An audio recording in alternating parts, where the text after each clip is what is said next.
Joining me now is Malik Lewis, who's going to be fighting for the vacant lightweight title at Peak Fighting 19 on May the 21st when he faces Marcos Vinicius. Malik, how are you? I'm doing good. How are you doing? I'm doing good, man. And I appreciate the time. And I know you've had a busy day thus far. You just finished training. You're probably going to get out there and train some more. So let's just start there. How has camp been thus far? How's your body feeling? Camp's good. I mean, my body is feeling like I've been training to be one of the best, lightweights in the world. But I mean, my spirit's great. I'm ready for it. I'm 100% healthy. I'm ready to do the thing. Now, I got to imagine you're still in Texas. Tell me a little bit about, your training partners, your coaches, and who's around you day to day.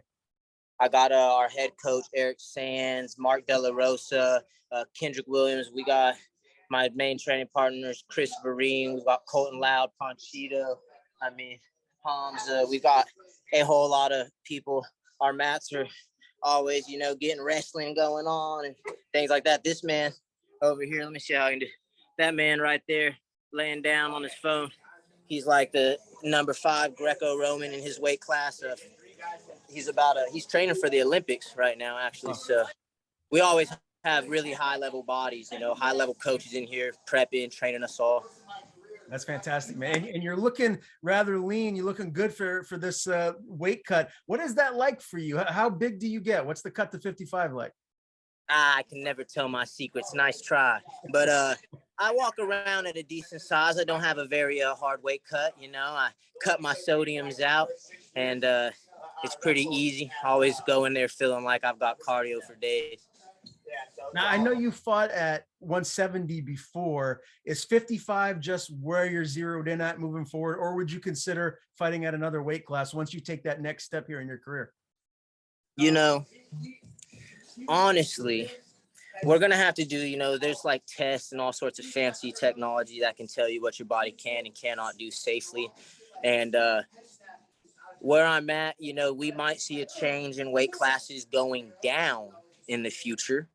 But I do feel very strong at lightweight. I feel like I could be one of the best lightweights in the world. I feel like if I can make featherweight, I probably am the best featherweight in the world. But hey, we're going to just keep continuing to grow. I will not fight at welterweight again. I'm going to tell you right now, for whoever's watching, the one was a short notice fight, and the other one, the guy was running his mouth. I knew him and where he was from, undefeated, blah, blah, blah.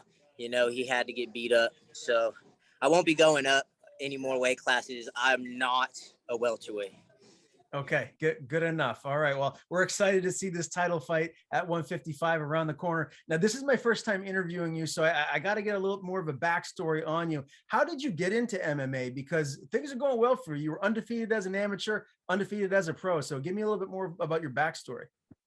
Man, honestly, I was 17, maybe a year younger, who knows. And I was watching this movie called Fiveville with Dustin Poirier, and I was watching it go down, watching the little backgrounds and stuff. I was like, hey, I've always been an athlete. And I was like, I feel like if I trained and really put my mind to this and all my time, I could probably be one of the greatest to do it. So I went to a gym the next day. Actually, I went to a lot of gyms the next couple of days. And each one I went to, I walk in, I was like, this isn't going to teach me how to fight. This one's not going to make me an MMA fighter. And I walked into one, and it had like one of the top welterweights at the time named Brandon Ferron. And I was like, this guy can teach me how to be an MMA fighter. They had a cage back there. So after that, I was hooked. All right. And so what other sports did you play when you were younger? You look like maybe you played some football. Yeah, I played football for sure. I was all right. I played basketball. All right.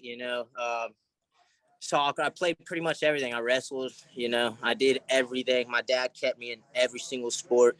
If I wasn't playing for a school league, I was playing for like YMCA, AAU and stuff like that. So, my dad was actually in the military too. So we had base teams and all that. So I was always playing sports for sure. I skateboarded. That was one of my number one things was skateboarding. I didn't really care too much for sports. I just was a freak athlete. Okay. Yeah. Good enough. You probably can't be skateboarding anymore because anyone could get hurt getting on a skateboard nowadays, especially if you're a professional fighter. I'm going to tell you what, there's a funny story about that. I had a fight with the kid was like undefeated in Oklahoma at the time. And I think we might've even had words with each other. Like, you know, his little crew and my crew were going back and forth. And I went out to the skate park probably 2 weeks out from the fight. I went to a skate park, was feeling myself, you know, pushing it way too hard, knowing I shouldn't have been doing all the things I was. Long story short, messed my ankle up real bad and had to pull from the fight. So lesson learned. I haven't been skateboarding since. Smart man. And now, when you look at your progression as a fighter, is there a certain area of your game? Is it like jujitsu, wrestling, striking? Like, where do you feel like you've grown the most since you began? These are other little secrets and little infos. You know what I'm saying? You're asking good questions. Um, you know, we can let the cat at the bag because I really don't care at this point anymore. Everybody thinks I'm a striker. They're gonna find out real soon. I'm an MMA fighter. I've been doing MMA this whole entire time. Uh, I only have one tattoo of an art on my body. You know what I'm saying? I think it speaks the story. You know what I'm saying? I love jujitsu. I love wrestling. You know, there was one thing had to pick, one mixed martial art that I could do for the rest of my life, it would be jujitsu. You know, Okay. I feel like do that onward until, you know, you're a senior citizen. But wrestling is my favorite.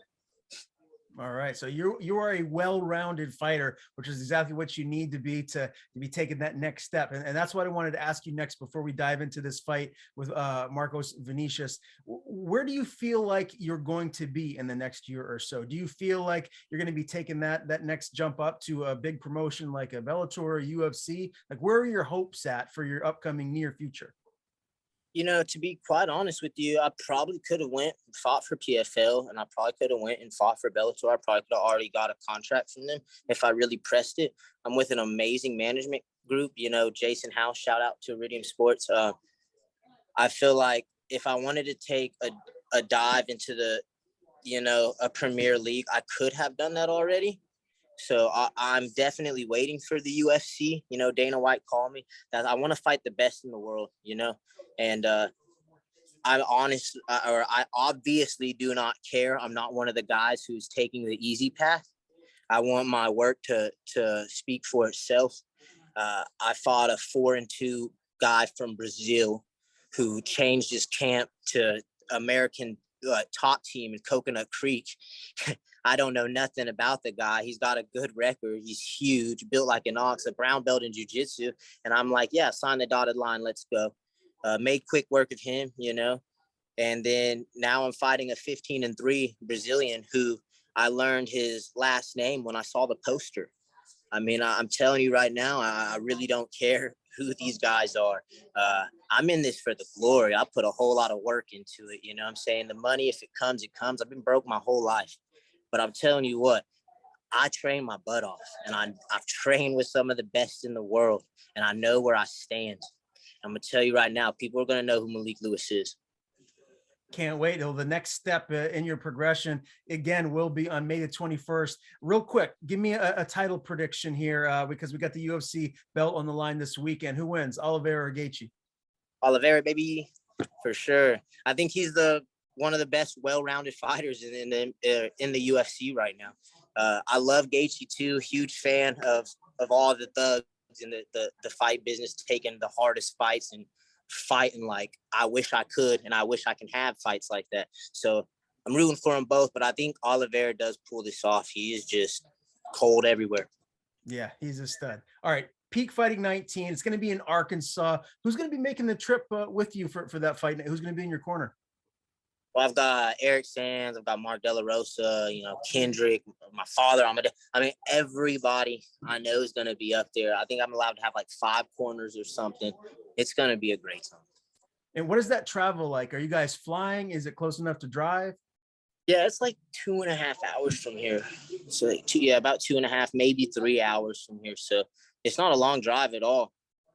No, that's perfect. So it'll be easy to get there and more fans in the stands to cheer you on. What is this promotion like? I know you fought for them before. How exciting is the fans in the arena going to be? Is it loud and crazy, or is it a little bit more, you know, calm? They're loud. They're loud. wouldn't say crazy. I love them. Yeah, but they're loud and they have fun and they go out there and they really care. You know, they've started to form, you know, like around me, support me and stuff. I'm people from Arkansas and my side of the border too. So, I mean, I'm going to have a lot of fans there. It was packed out last time. I think I won even more people over. So I know they're coming and rooting for me. They like that, you know, I love America. You know, I love the military. I got USA tatted on my leg. And so they were chanting USA after. So I'm going to go keep that chant going. Now, this obviously, as I mentioned earlier, is for the vacant lightweight belt. What do you know about your opponent, Marcos Vinicius? 15-3. He looks to be pretty well-rounded. He's got some submission victories, some knockouts, some decisions. How do you feel like you match up with him? I haven't really looked into him. If you want me to be real, I know that he's good. I know that he's supposed to be tough everywhere. I just know that he's going to have to withstand what I bring to the table because I'm going to bring it to the table every time. What's your official prediction? Does this go the distance or are you getting a submission or a KO victory here? Well, if we're going to go by statistics, I don't think it's going to go the distance. Okay, good enough. And so what will this mean to you to win this belt? You know, adding to your collection of awards as a mixed martial artist, what is the significance of winning this title? I love Peak. I love the promotion. So before I say this, I don't want them to get booty hurt, you know, but I don't care about a belt. I think belts are dumb. I'm on that side of the argument. I wish that we went off of stylistic matchups and what people and the fans want to see. I mean, we fight for money. We fight to get paid. The belt to me is just like saying there's one of the best fighters in the world. Like you are the best. That's dumb to me. You know, some of the best fighters aren't even in the UFC right now. You know, I don't believe in a belt. I want to see Justin Gaethje and Oliveira fight. Cool. I want to see Gaethje and Ferguson run it back. I want to see this person and this person and this person and this person. And the belt just gets in the way. I feel like the belts hold people up. So anyways, long story short, I don't want the people, or I don't care about this fight being for a belt. I'm glad that I get to go 5-5, and I'm glad that I get to share the cage with another Savage. All right, man. Now, for anyone that can't be there, how can we watch? Is there an app? Is it going to be online? How can we watch this fight? You can go on peakfighting.com and they'll have a little link and all that. You know, the date is May 21st. I think the stream should start like at 7, you know, and you just go on there, put in your little debit card info. I think it's like $10, $15 or something. You get to watch me beat somebody up. Sounds like a good deal to me. Again, May the 21st, Malik Lewis meets Marcos Vinicius for the vacant lightweight title at Peak Fighting 19. Great talking to you for the first time, Malik. Before I do let you go, I want to give you the floor. Please tell people where to follow you on social media. And if you have anyone to thank, any sponsors, the floor is yours. You can follow me at Malik Hard Knock Lewis on Instagram. Follow me, Malik Lewis, of course, on Facebook. I want to give a big shout out to my gym, Genesis Jiu-Jitsu, all my G's who pushed me and helped me get ready. I want to thank Urban's Tattoos for, you know, hooking me up with all these tattoos. I kind of like them. Let me give a shout out to Dexter's Dabatory out in Oklahoma. If you know what I'm talking about, you know what I'm talking about. I have a whole lot of independent sponsors too, you know, friends who are paying me and supporting me just to put their names on my shorts because we've been buddies forever. So Rob, Arthur, you know, thank you. Chad Talion, thank you. All my homies out there. And Docs in Abilene or Docs in Potosi, you know, thank you guys.